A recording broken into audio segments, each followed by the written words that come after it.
Sisi tulikuwa tunapigia kura Raila Amolo Odinga. Tumetembea na nyinyi safari mrefu sana. Saa hili tumetembea na nyinyi, munaona sisi ni useless. Mukatafuta Ababu na Mwamba, mukapiga teki. Mukakuja saa hii Edwin mtoto wetu. Saa hili Raila amekufa, mukaona Edwin ni useless, mukamupiga, mukamfukiza kwa chama. Sasa nasikia tena muko hapa mnasema ati Waluya lazima utembee na sisi. Hatuwezi. Hiyo nayo forget it. Ninawaambia hapa wazi, jamii ya magharibi na Waluya mnisikize hapa. Waluya mnisikize hapa. Sisi hatutatembea na watu ambao hawajui kutafuta uongozi wa nchi hii.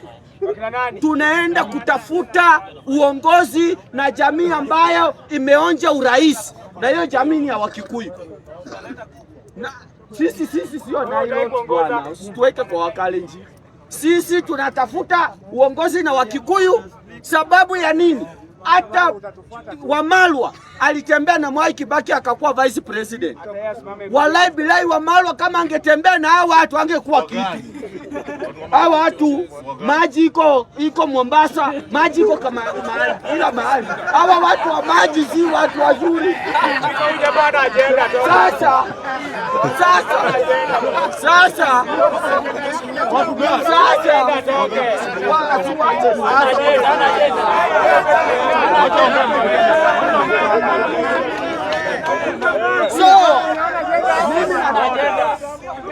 So mimi nataka kuambia George Natembeya, wewe ndio simba ya magharibi, hakuna simba ingine. Wale wengine wanakuja ni paka.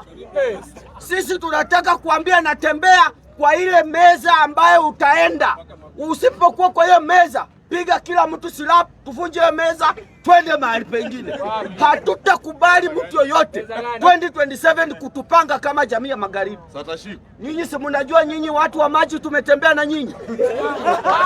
Namalizia. Mimi nauliza, meli mko naye? Nyinyi mko sahi kwa broad based government. Mumepewa treasury. Muluya ako nayo. George Natembeya na kuomba mtoto yetu 2027 sisi tutakuwa hapo. Ukisema left, kama utaki George ndiye alpha and omega, hakuna mwingine.